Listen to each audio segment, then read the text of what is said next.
ำยามดึกกับสายลมเพื่อความสุขสมทวนทั่วทุกหัวใจถึงคนทั้งโลกซึ่งอยู่แดนไกลจากคณะสงฆ์เชียงใหม่ที่ได้ตั้งใจเทศกลอนป่านนี้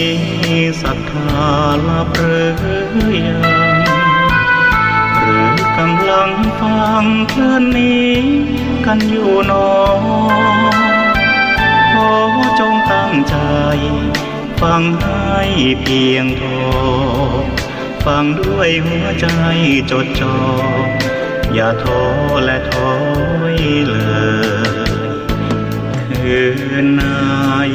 ถ้ามีเวลาว่างจดหมายมาบ้างอย่าทำเงียบเฉยหรือโทรศัพท์เข้ามาติชมเชยถามปัญหาเถิดเอ่ยจะเฉลยให้สุนทรฝากธรรมนี้มาช่วยย้ำเตือนอย่าลืมอย่าเลือนน้ำคำที่พร่ำสอนสังคมวุ่นวายสุดแสนอาวรณ์วันกลัวโลกจะรุ่มร้อนวันธรรมจะลับลอย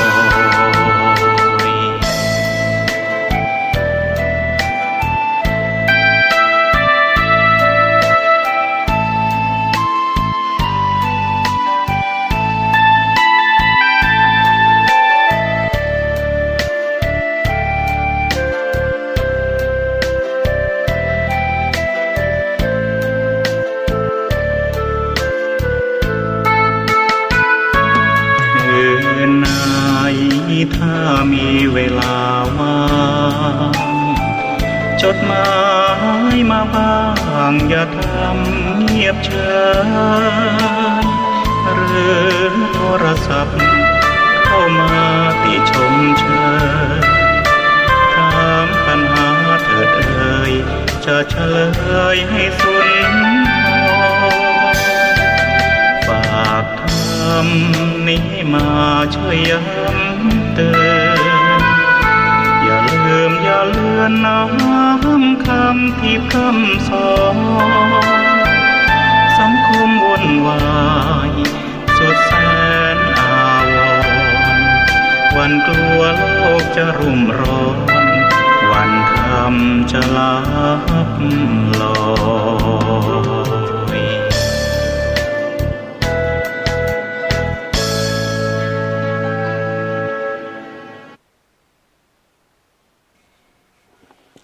ขอเจริญสุขญาติโยมสาธุชนท่านผู้ฟังทั้งหลายทุกท่านทุกคนอันเป็นมิตรทางธรรมเป็นที่ฮักเป็นที่นับถือของตุเจ้าทุกสารทิศทุกท่านวันนี้รายการธรรมะก่อนนอนณต่างสถานีวิทยุศูนย์การเผยแพร่ธรรมของวัดฝ่ายหินอำเภอเมืองจังหวัดเชียงใหม่ญาติโยมวันนี้ตรงกับวันอังคารทุกวันอังคารตั้งแต่เวลาบัดเดี๋ยวนี้เป็นต้นไปอาตมาภาพตัวเจ้าวัดหนองตองห่างดงจังหวัดเชียงใหม่ก็ได้นำเอารายการธรรมะก่อนนอนนี้มาพบมาปะมาอู้มาจากับญาติกับโยม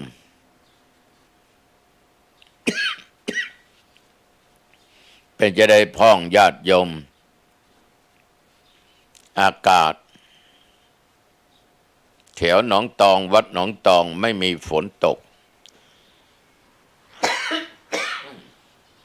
มีแต่เสียงไอของตุเจ้า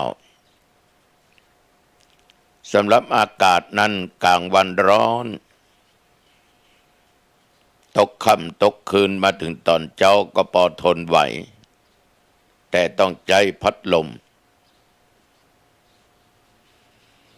เมื่อวันนี้อาตมาภาพส่วนมากก็ไปอยู่ที่ห้องสำนักงานเปิดพัดลมตุพอทนได้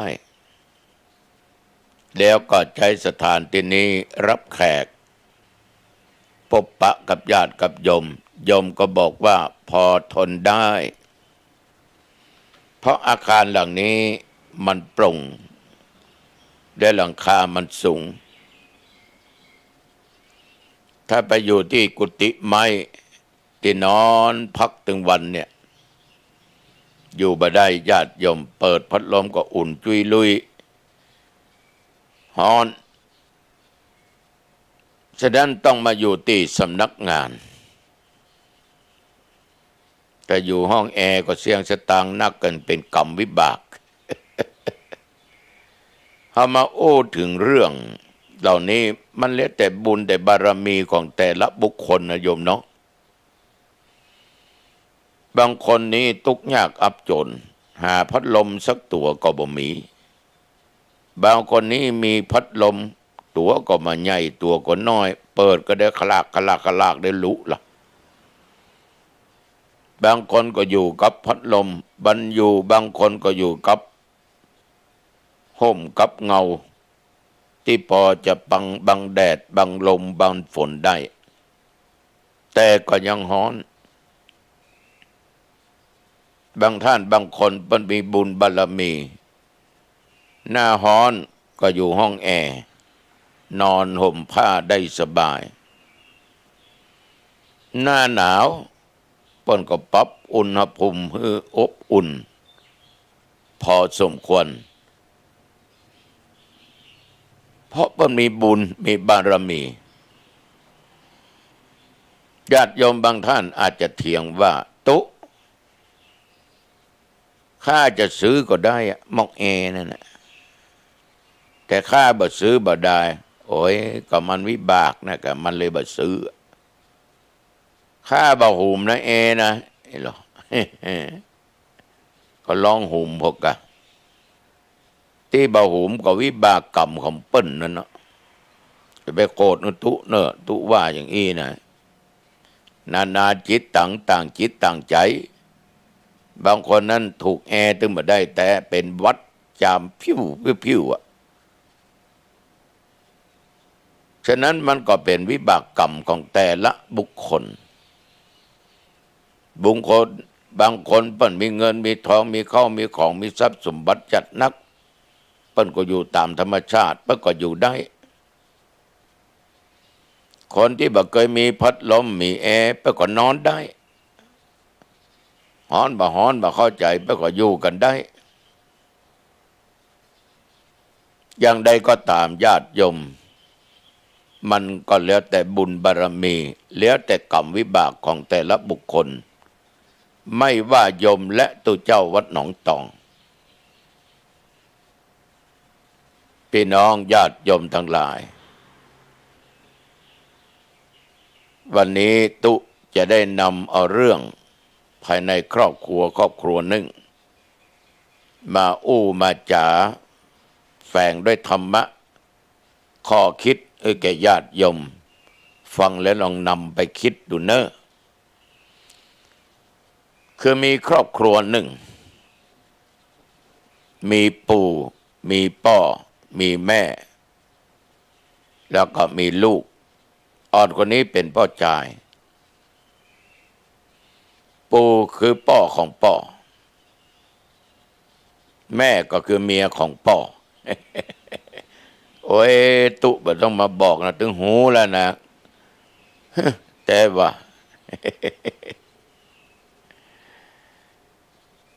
แต่บังเอิญเนี่ยโยมทั้งหลายครอบครัวเนี้ยผู้เป็นปู่เป็นพ่อของพ่อละอ่อนคนเนี่ยตาบอดมาแต่กำเนิดเกิดมาก็ตาบอดอะแต่ก็แน่นะยังมีเมียได้นะจนมีลูกมีเต้าก็คือพ่อของละอ่อนคนเนี้ยผัวของยมไม่ยิงคนเนี้ยขนาดพ่อตาบอดนะ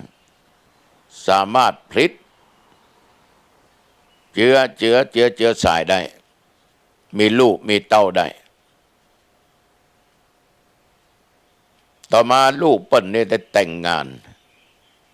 ก็คือแม่ของละอ่อนคนนี้มาเป็นกู้ชีวิตร่วมทุกข์ร่วมสุขด้วยกันจนมีลูกมีเต้าคนเป็นพระจายดังที่กล่าวไม่มีอะไรเกิดขึ้นใดๆทั้งสิ้นอยู่ด้วยกันจนมีลูกเต้า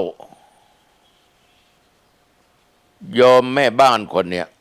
เกิดความรังเกียจเบื่อหน่ายต่อพ่อผัวของตัวเองจะเนี้ยจะใดให้พ่อผัวเนี่ยได้เสด็จออกจากบ้านไปตายก็บ่ตายเท่าไปถึงวันการก็บ่ได้เนี้ยได้ทำตายบ่พอมาต้องเป็นทุกข์ก็มาพอมากอยเอกบ่ว่าจะขี้จะเยี่ยวเพราะเท่านะแก่ละนางไม่หญิงคนเนี้ยมีจิตใจที่อำมหิตมากบัดสมที่จะต้องเป็น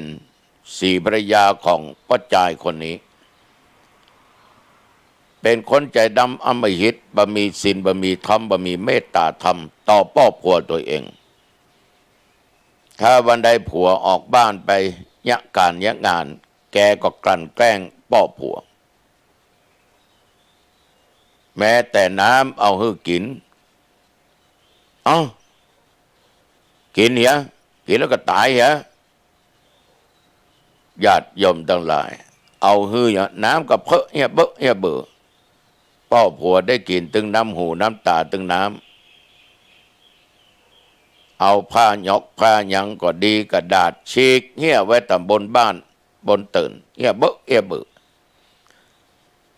ผัวเข้าบ้านมาก็ฟ้องไอ้พอนี้กะพ่อของไอ้ตาบอดยังปอเนี่ยการก็บ่ได้ช่วยยังบ่ได้สักอย่างไปปอเขาอยากกินน้ำเปิ้นน้ำฮือก็เสียน้ำควมพอเอาผ้าอย่างมาฉีกเนี่ยเบอะให้เบอกระดาษเนี่ยเบอะให้เบอข้าอย่างมาใกล้ใบใกล้เงาอยู่กับคนเฒ่าตาบอดนี่นะโอ้โหญาติโยมทั้งหลายทำอย่างนี้ตั้งหลายครั้งจนพังปากออกมาว่าถ้าอ้ายบ่เอาออกบ้านไปขว้างไปทิ้งที่อื่นไปฆ่าให้ตายนี่นะเปิ้นจะหนีไปอยู่บ้านพ่อบ้านแม่เปิ้นละจะไปก็ว่าบ่ไปจะทำก็ว่าบ่ทำฝ่ายป้าจายคนนี้ญาติโยมอันนึงก็พ่ออันนึงก็เมียแต่ด้วยความหลงในเมียของตัวเองฮักพ่อเหลือน้อยฮักเมียมากลงมากเนี่ยมีกรรมเป็นบ่าลงตัวจนลืมตายลงกายจนลืมแก่ลงผัวลงเมียจนลืมพ่อลืมแม่นายคนนี้ลงเมียจนลืมพ่อตัวเอง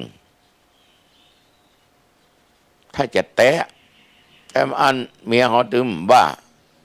ที่พ่อมันตาบอดมันเท่าละเนี่ยอย่างบัดได้เอาอย่างให้กินก็เฮียเบอน้ำก็เลอะพอเอาผ้าอย่างมาฉีกเล่นเอากระดาษฉีกเล่นเนี่ยเบอปนเอ็นไปตั้งเมียตัวเองเพราะความหลงตัวนี่คืออย่างใดญาติโยมก็นึกว่าตัวเองบักแก่บักเท่าบักตายง่ายอะเลยหลงประมาทบัดสร้างคุณงามความดีบ่มีความกตัญญูกตเวทิตาต่อพ่อต่อแม่ต่อผู้มีพระคุณเปิ้นชวนไปวัดเหมือนชวนไปตายถามหาแต่เปิ้นข้างัวข้าควาย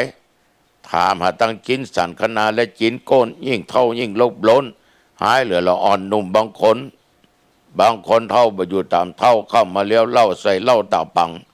เดือดเสียงดังขึ้นกองล่องกองว่าใครจะลองฮะมาเลยเหรอ เรื่องศีลบ่ต้องไปถามเรื่องธรรมบ่ต้องไปอู้มันตึ้มสนใจถ้านงตัวตลอดเวลาว่าหาบัตายง่าย ได้ก็กินเอี้ยวเล่นตึมบะเกียวไฮโลโผเหนือโผใต้ป่อออกไม่ออกญาติโยมลงตัวเก่ามัวเมาชีวิตตัวเก่าผ่านไปเป็นวันลงกายจนลืมแก่พอบอกหูว่าตัวเองอายุเท่าใดป่านใดถ้าเปิ้นว่าปีนี้อย่ามาเท่ามาแก่แต่ว่าด่าเปิ้นข้าตายก็ ยังลงตัวเองว่าบักแก่มันเหมือนพ่อแม่พี่น้องบางคนน่ะน้องผมขาวเต็มหัวก็อยากคือดำก็เอาสีมาย้อมเขี้ยวลุดหล่อนออกไปก็เสริมเขาใส่เนื้อหนังบางสั่งเหี่ยวย่นหดหูก็ดึงขึ้นมาจนตึงอย่างนี้มันเหมือนเนื้ออายุ10 ปลาย20 ปลาย30 ปลายทำทุกสิ่งทุกอย่างลงกายจนลืมแก่ไปหมดอย่างบางคนนี่ลูกก่อมจะได้เตียวก่อมจะหาดีเปิ้นไปกำแขนเปิ้นไปอย่างสวัดมือโลไปคนเดียวก็ได้ไอ้สกรรมเต่าล่ะ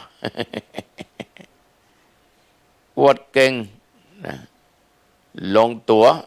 ลงกายว่าตัวแข็งแรงในที่สุดแห่งที่สุดนั้นญาติโยมธรรมชาติมีมาอย่างใดเป็นไปอย่างนั้นจะไปดึงมันตึงอย่างใดก็จ้างก็เดี๋ยวมันตึงขาดเชื่อเตอะ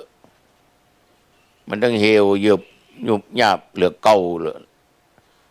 สู้ปล่อยไปตามธรรมชาติตึมได้เนี่ยอย่างดูเจ้าว่าหนองตองเนี่ยแต่ก่อนบนหัวนี่ดำไปได้ขาวไป90%สีดำนี่เกือบมีก็สีเทาตัวลงย้อมเหียลองย้อมกับเจ้าหัวจะดำพืชนั่นเพราะผมมันสั้นเนี่ยขนาดเขายาวย้อมตั้งเก้ายังขาวผ่อนตั้งปลายมหาดำก็ได้กว่าการก้งลายเลนแล้วกันถ้าไปดึงมันนะญาติโยมมันเข่งเหมือนกันเดี๋ยวมันก็ยานละเชื่อตัวน่ะลงผัวลงเมียจนลืมพ่อลืมแม่เหมือนชายคนนี้ลงเมียลงทั้งคารมลงกับรูปร่างลักษณะของเมียเพราะเมียมันงามโลกเมาเมียมันลงเมียมันว่าอย่างมันว่าถูกหมดพ่อว่าอย่างมันว่าผิดหมดอีพ่อก็ตื่นนักแกเท่าบ่อยู่ตามเท่าแต่พ่อมาตาบอดหานี่ตายก็บ่ตายการก็เนี่ยบ่ได้เอาอย่างเงี้ยเบอด่าหัวพ่อมันวันหนึ่งญาติโยมทั้งหลายมันก็เลยปฏิบัติตามเมียมันว่ากับลูกว่าลูกเอาปู่นะคือนั่งบนหัวล้อเนอะพ่อจะพาปู่ออกไปจากบ้านจากจองเขาแพะเข้าป่าไปเอาขบกไปตัวเทียนเนอะลูกมันก็จัดการขบกไว้บนล้อมันก็อุ้มป่อมาขึ้นนั่งบนล้องัวก็ลากไปล่ะก็ลกป้นประตูบ้านไปเข้าสู่แพะสู่ป่าเปลวละไผ่ตึ้มหูบาหานละก็ไปตามหัวตังหัวล้อนั่นนะมันก็ไปนั่งมันก็ไปขุดหลุมแหละเอาขบกขุดบกกว้างเม็ดลึกได้เป็นเม็ดปลายลูกก็มันก็บาหานว่าพ่อขุดได้อย่างพ่อขุดเอาแมงมันกันใหญ่พ่อขุดอะไรอย่างมาถามย่อยนะบ่าโหอีพ่อขุดเนี่ยอย่างจะไปทางใดก็ไปเปิ้นหิวแล้วนะน้ำก็ไม่ได้กินข้าวก็ไม่ได้กินนี่ปูก็ได้จะหิวแล้วที่หาขุดนี่มันใจอย่างหาจะเอาปูคิงเนี่ยฝังเนี่ยกะเท่าละการก็ยะว่าได้เอาเป็นปุ๋ยเหียปลายปอตาก็บอดฉีกกระดาษฉีกผ้าเหี้ยเบอบนบ้านนั่นแม่คิงเดือดจมมันถ้าบ่เอาฝังนี่แม่คิงจะหนีไปปิกบ้านปิกจองมันละลูกมันก็ ให้หัวหยัง ก็ดีกับพ่อวันหน้าได้พ่อเท่ามาเปิ้นก็จะขุดหลุมฟังอีป้อใหญ่ป้อฟังป้อของป้อเนี่ยกะโอ้ต่อเจอไม้นี่เข้าชะงักได้สติขึ้นมาสติมาปัญญาเกิดสติเตลิดก็มาเกิดปัญหาเอาบ่ได้เฮานี่จะถูกลูกเฮาเนี่ยขุดหลุมฝังอย่างเฮาใจฝังป้อเนี่ยนึกว่าตัวเองได้สร้างบาปสร้างกรรมกับป้อซึ่งเป็นผู้ให้ชีวิตเลี้ยงตัวเองมาตั้งแต่น้อยจนมีครอบครัวจนมีเมียมีหลานจนมีลูกก็เลยแบบฝังแบบฝืนอย่างนั้นเอาดินเขาถมอย่างเก่าเรียบร้อยกับปลาป้อปิกบ้านปิกจองแบบกำปิกมาถึงบ้านเมียมันหันอย่างอันด้าเอามาเนี่ยยังคนตาบอดเกี่ยวมาเนี่ยยังเขายังบอกเอาฝังอย่างในแพะในป่าพุ่นบาอยู่กับคิกแล้วอาจจะปิกบ้านป้อบ้านแม่ละถ้ามึงก็ปิกมึงก็ปิกเตอะอันนี้ป้อเอาละเป็นจริงแกใส่กันละยมทั้งหลายแม่หญิงคนนี้ก็นักแก่ปกผ้าปกหัวกับแม่หนีออกบ้านปิกไปบ้านป้อบ้านแม่เรียกว่าขาดธรรมะขาดธรรมะญาติโยมทั้งหลายหน้าที่ของภริยานั้น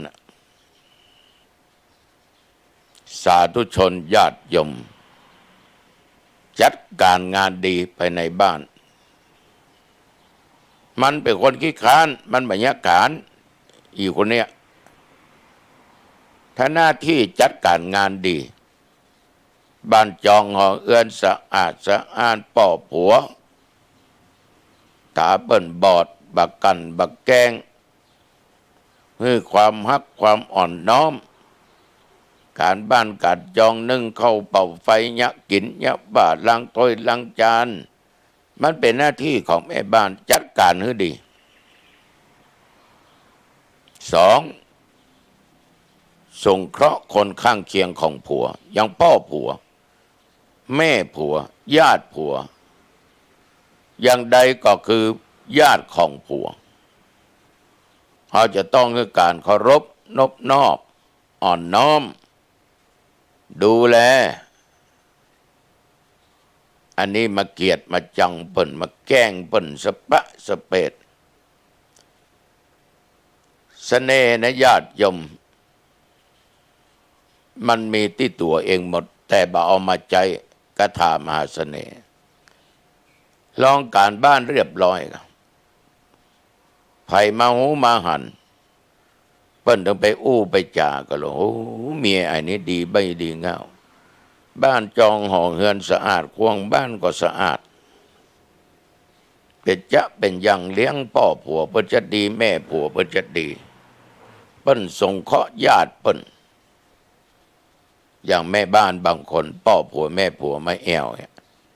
ฝั่งกุลีกูจอไปรับต้อนเอาน้ำเย็นน้ำยันไปเงือดื่ม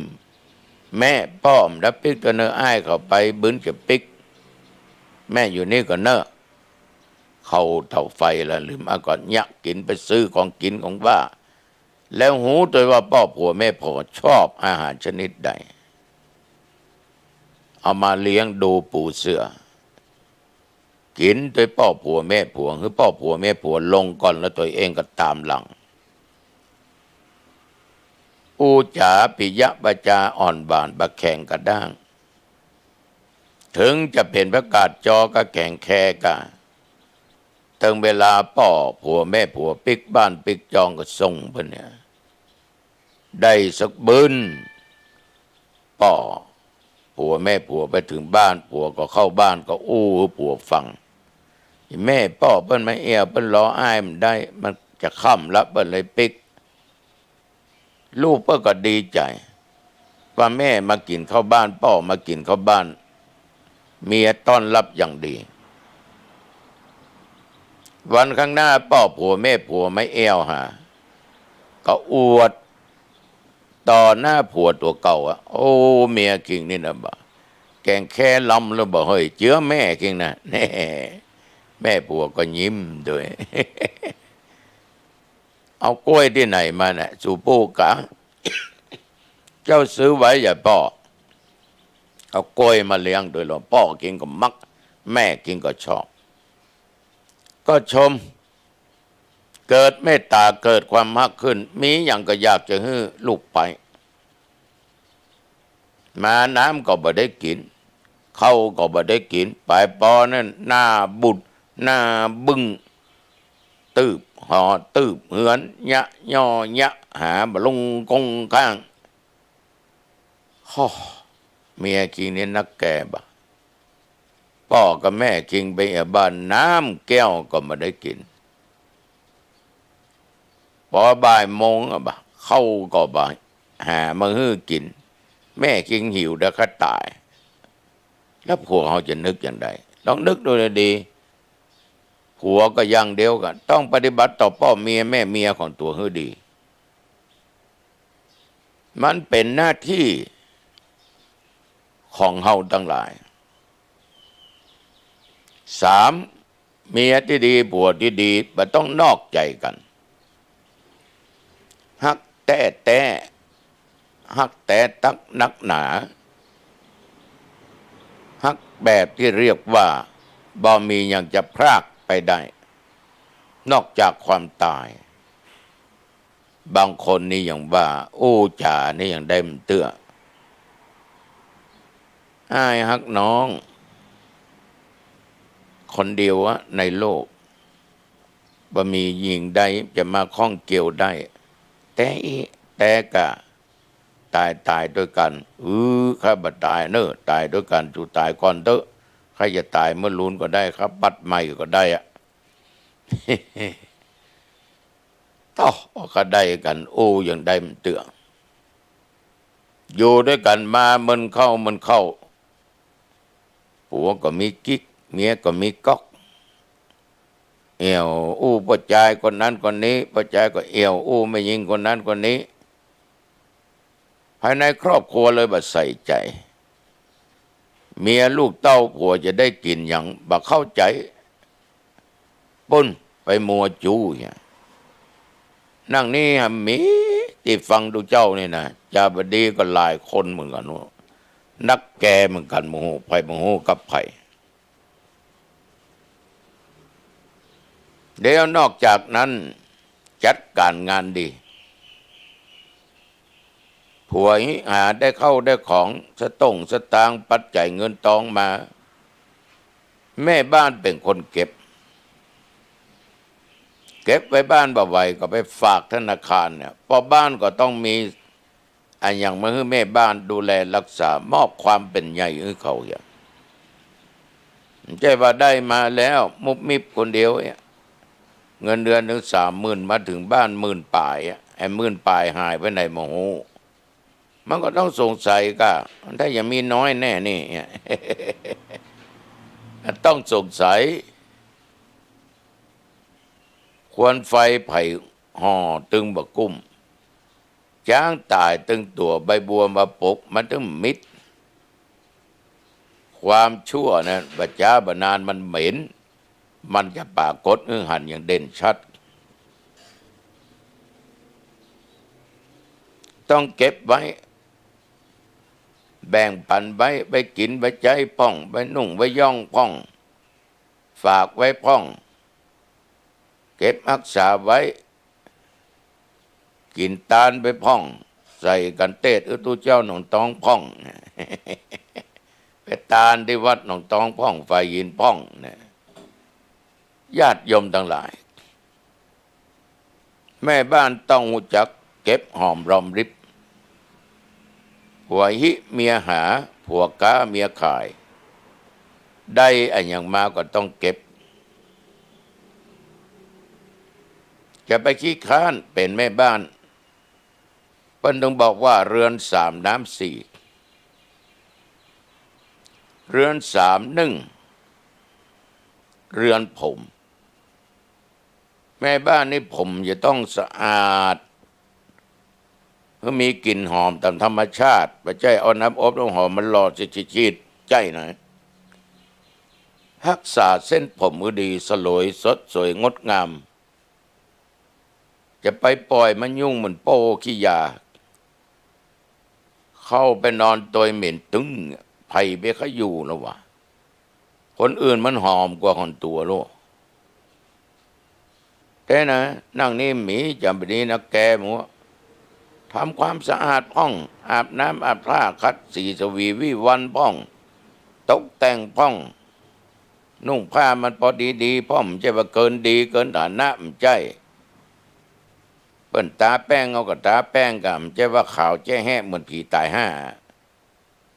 เปิ้นตกแต่งเดี๋ยวก็ตกแต่งแต่พอสมควรเบิ่งเกินเลยมอกธรรมชาติได้เนี่ยนี่อันนี้ปรตโมสังโฆบรรณาพ่อบรรณาชมแล้วคนอื่นมันหน้ากอยเนี่ยใจมันก็ก้อยโอนเอ็นไปกำน้อยบันได้นะเรือนผมต้องสะอาดเนอะยมไม่ยิงทั้งหลายเรือนครัวต้องเรียบร้อยหม้อนึ่งไอเข้าปากกระมังถังเปจานถ้วยจ้อนหม้อข่างหม้อเขิงเก็บไว้เป็นตี้เป็นทางไม่ใช่ว่าเฮียบะลงคงข้างแกงอ้อมตั้งเมื่อใดเมื่อเบาเหม็นตื้อเหม็นบูดก็บะล้างย้อนก็เฮียในหูทับพีก็เฮียในหูปากก็เฮียติ้งโอ้ถูกเข้าอย่างปอเข้าปอออกแห่เนี่ยกินหม้อขางก็บะล้างเอาละฮะนะไอ้โก้งหันก็ใส่แล้วกวับหมดลึงเกินน้ำไปก็อย่างอีญาติโยมเรือนครัวต้องเรียบร้อยเป็นจะเป็นนะเป็นอย่างจ้อนไว้ตีปากไว้ตีหม้อไว้ตีจานไว้ตีถ้วยไว้ตีเนี่ยกินแล้วก็ล้างอย่าหม้อนั่นน่ะหม้อข่างนั่นน่ะล้างเข้าเก่าใหม่ก็ต้องดู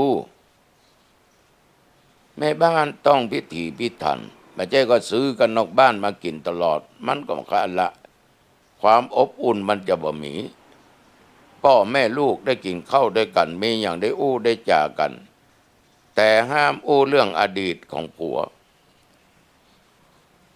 ห้ามอู้เรื่องอดีตของเมียที่มันบดีห้ามมาอู้กันก็เดี๋ยวขันตกจะบินอู้สิ่งที่ดีๆสิ่งที่เป็นมังคละเป็นมงคลภายในครอบครัวญาติโยมจะไปขี้ค้านเรือนนอนต้องเรียบร้อยสะอาดผ้าปูที่นอนจะมาเป็นเยี่ยวตึงหมอนเอาหัวลงนอนเย็นเจ็ดเป็นหมอนติดแอร์มาซักเตื้อพอไปทางห้องนอนมีก็ใหญ่กับปุ้งพอปลายตีนกะข้างเตียงกะอันใดเตียวหูได้เสื้อหูอันใดสิ้นมหูอันใดของลูกได้ของพ่อได้ของแม่เกิบก็มีงะถุงน่องนึ่งมีงะศูนย์อ่างอาเตยไปที่ไหนแม่ก็เปลี่ยนพ่อไปนุ่งพ่อก็เปลี่ยนของแม่มันไปนุ่งตำราตำรุนเอาลูกไปนุ่งลูกก็เอาของพ่อมันไปใส่เอาแม่ไปใส่ไม่ค่อยไปกันแน่เมนตึงเนี่ยเป็นที่เพราะเชื้อโรคแต่ที่นั่งฟังนี่มีจับดีกว่านักแกมัวญาติโยมบางท่านบางคนลุกมาพนวมบนตัวนึกมันตบตีนหวดพึดเนี่ยไปตีนบุญเมื่อคืนถ้ามันหนาวมาก็อ่อนเบิ้ลก็จักมาห่มนักแก่เรือนสามต้องพร้อมน้ำสี่ต้องมีแต่ประเดี๋ยวนี้น้ำสี่มันหายไปหลายน้ำละนึ่งน้ำหม้อช่วยตินแต่ก่อนนี้แขกมาเพื่อต้องช่วยตินอย่าไม่ให้ขาดคอประเดี๋ยวละไว้เมินได้นอนยุงจะเกิดแล้วก็โรคต่างๆจะติดตามมานะแล้วก็น้ำต้นปูนคนสมัยก่อนนี้เปิ้นจะเลี้ยงหมากเลี้ยงปูเลี้ยงอะไรอย่างกันเปิ้นจะมีปูนแล้วมีน้ำใส่จะไม่ใช่แห้งแก๊กแดกแล้วก็น้ำกินน้ำใจเดี๋ยวมันมีตู้เย็นใส่เป็นขวดน้อยขวดใหญ่แขกไปแขกมาได้เอาน้ำมาเลี้ยง พ่อแม่พ่อผัวแม่ผัวพ่อเมียแม่เมียมาได้เลี้ยงตุเจ้าหนุนทองมาได้เลี้ยงน้ำใจก็ใบแห้งน้ำกินก็บะแรงน้ำใจก็มีพร้อมแต่สำคัญที่สุดคือน้ำจิตน้ำใจไม่ใช่ว่าพ่อผัวแม่ผัวขึ้นเงินมาแม่เมียพ่อเมียขึ้นเงินมาแป่งหน้าบุตรตืบหมอตืบเงินตั้งบ่อู้บ่จ๋าบ่อ่อนน้อมบ่ยกมือไหว้บ่มีปิยวาจาเจรจาอันอ่อนหวานบ่มีใจบ่ได้ฉะนั้นญาติโยมเป็นแม่บ้านต้องตั้งอยู่ในคุณธรรมนี้จะไปขี้ค้านพ่อบ้านก็เช่นเดียวกันยกย่องเมียของตัวเองอย่างออกหน้าออกตาบ่ดูหมิ่นดูแคลนเมียตัวเก่าบ่นอกใจเมียตัวเก่ามอบความเป็นใหญ่ให้เมียได้อย่างมาก็มอบปั่นให้เขาเมียก็ต้องเก็บไว้อย่างถูกต้องสาธุชนญาติโยมแล้วก็มื้อรางวัลมีของฝากแม่ยิงมันต้องชอบของฝากเอาอย่างมาฝากก็ได้แต่ว่าจะไปหลงผัวหลงเมียจนลืมพ่อลืมแม่อย่างจายคนเนี้ยจนพ่อจะพ่อตัวเองไปฆ่า ในที่สุดก็หย่าร้างกันโยมไม่ยิงก็ไปอยู่บ้านพ่อบ้านแม่ได้หลายเดือนโยมพ่อใจก็ว้าเหวกึดหาเมียสุดที่หักอย่าเอามาก็กลัวมาค้ำขาละวีพ่อตัวเองที่ตาบอดแล้วก็เท่าแก่ยะยังก็ไม่ได้เกิดขึ้นล่องพ่อลูกมันหูใจพ่ออีพ่อกึดตึงให้แม่กะเขาก็ไว้แม่ได้กึดตึงให้พ่อนะหูข่าวมาอย่างนั้นอาบะจังยะจะได้บ่เฮ้ยจะไปหามันก็กลัวมันอยู่ทางบนบักจะได้หน้าได้ตาได้ท่าได้ทีหะหมอไปยากอย่างอีพ่อไอ้พ่อปฏิบัติตามอ้ายว่านะอ้ายจะบอกคือพ่อนี่ใหญ่บ่ก็อีพ่อก็ไปอู้เจ้าบ้านกาอู้ว่าใหญ่ว่าจะแต่งงานใหม่ละจะเอาเมียใหม่ละเอาแม่ไอ้น้องนั้นมันง่อมอีกกะแท้บ่เฮ้ยฟังกำลูกเรียบร้อยก็ไปอู้พี่น้องเจ้าบ้านว่าจะเอาเมียใหม่จะแต่งงานใหม่หาแม่ใหม่ไอ้น้องได้มาดูแลป่อต่อข่าวนี้ก็ลือกันไปจนเข้าหูไม่ยิงคนนี้ต้นทุนก็คือถึงฮักอยู่หันแล้วลงอยู่หันแล้วเกิดในใจว่าถ้าบ่ไปนี่กูบ่ได้แล้วคนอื่นอย่าเอาไปแล้วมันจะมาแต่งงานกับไปมันเป็นไอ้อย่างจะมาชิงผัวกูไปบอกพ่อแม่ไปส่งเพิ่นกำเพิ่นจะไปหาผัวเก่าพ่อแม่ก็หันลูกง่อมเนาะเลยไปส่งล่ะขึ้นบ้านขึ้นจองไปนอบน้อมเปลี่ยนนิสัยเลยเขาไปกราบพ่อลูกขอโทษอย่างอันอย่างอีสปะสะเป็ดลูกได้สร้างบาปสักกรรมกับพ่อมันนักน้องขอโทษตัวให้ต่อไปนี้น้องจะบัญญัติอย่างอันละน้องจะฮักพ่อของอ้ายเหมือนกับพ่อแม่ของน้องดีก็ได้อยู่ด้วยกันมาปฏิบัติปัดปู่กันอย่างดีนางคนนี้กับมีศีลมีธรรมมีจิตใจอบอ้อมอารีป้าจายคนนี้ฮักเมียก็จะได้เมียคืนมาลูกก็ดีอกดีใจตีพ่อแม่กลับมาอยู่ด้วยกัน บ่ต้องเป็นปมด้อยช่วยกันช่วยกันหาช่วยกันปลูกช่วยกันฝังช่วยกันค้ากันขายต่อมาครอบครัวนี้ก็เป็นเศรษฐีความดีกับความชั่วในญาติโยมมาจะแตกต่างกันไปอย่างเนี้ยมีทำเมืองเรื่องหนึ่งเรื่องเตโจยาโมเตโจนี่ญาติโยมได้เมียชื่อว่าจันตาเป็นแม่หญิงที่ดีเข้าใจสามีทุกอย่างเตโจก็ฮักนางจันตา เมื่ออยู่ด้วยกันครั้งแรกทุกข์ยากอับจนแต่ด้วยความที่เป็นคนดีมีศีลมีธรรมเศรษฐีก็ได้ช่วยก็สองคนเนี้ยบัจจาบันดาลจากยาจกคนขอจากคนทุกข์คนยากกลับกลายเป็นเศรษฐีผัวว่าจะใดเมียก็ว่าตามบัดโต้บัดเขียงบัดแย้งกันตรงกันข้ามอีกคู่หนึ่งยาโมกับมะลิกาคู่นี้วันไหนบพิษกันนี้ปทรฝนตกห้ำแน่แดดฮ้อนแน่มันถึงหวดกันถึงวันกันลึ่งบึ้งบั้งจัดหมาก็ง่าวก็เสะก็วอกก้างซึ่งตึงก็มันถึงไม้ถึงมือวุ่นวาย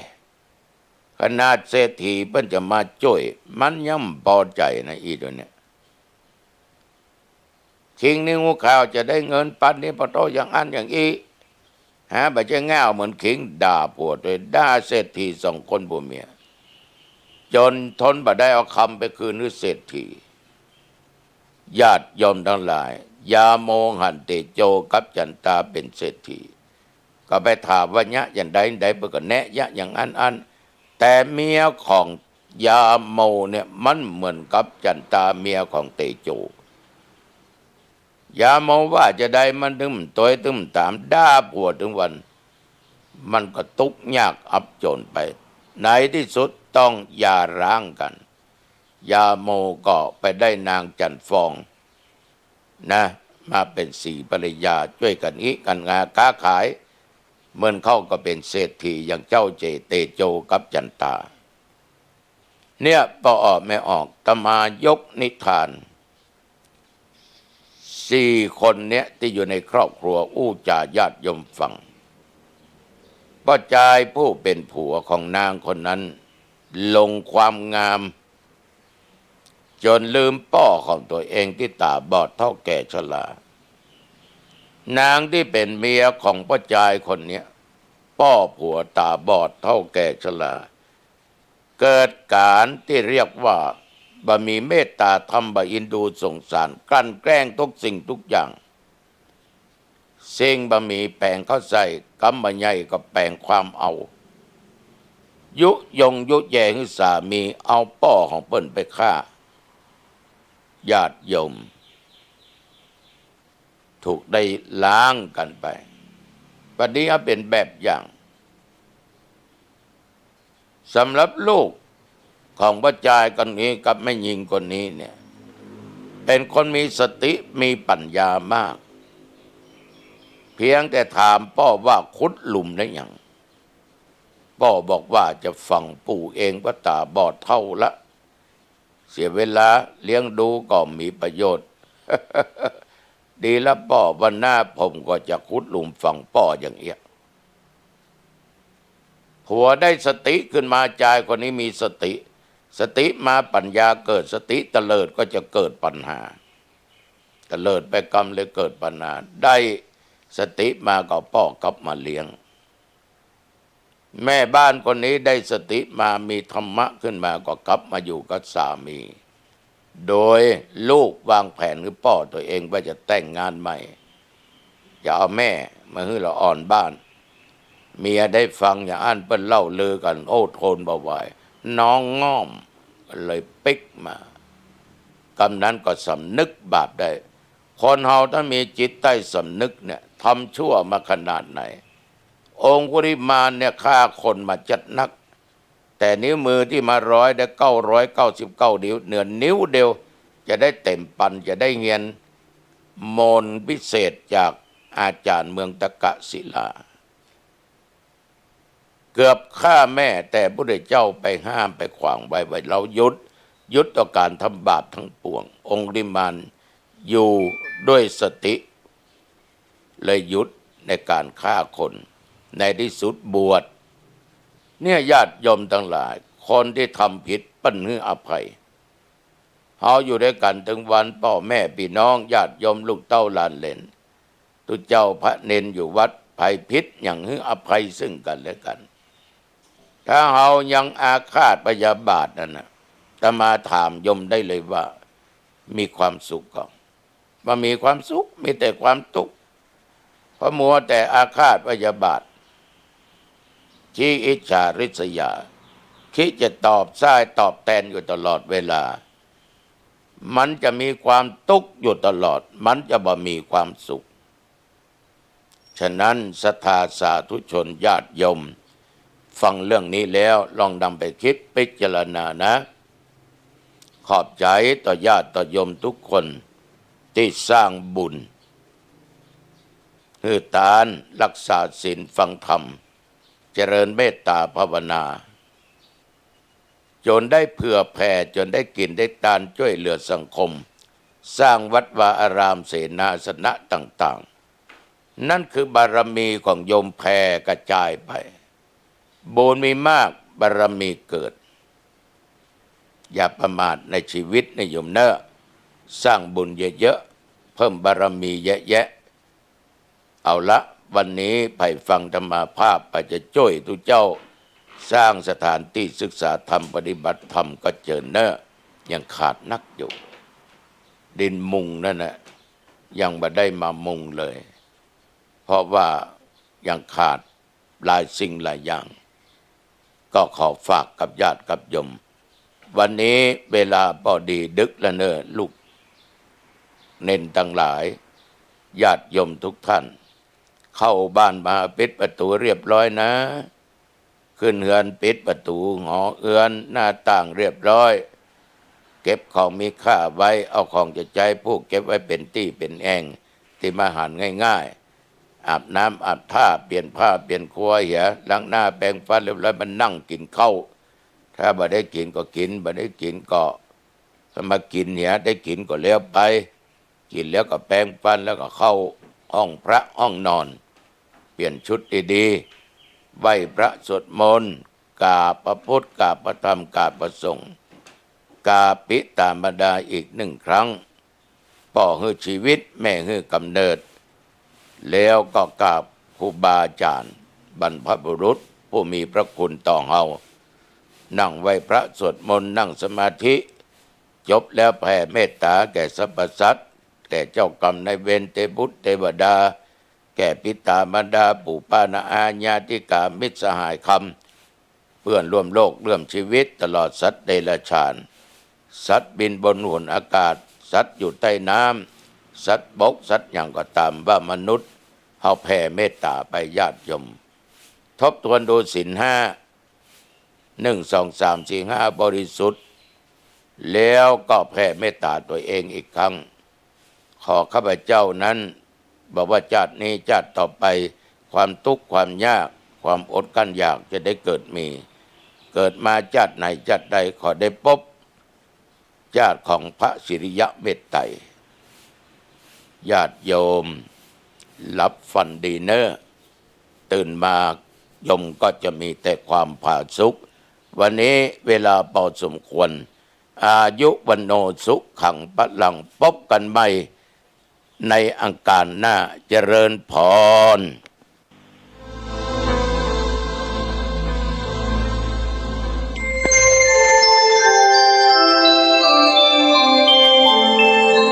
ขณะนี้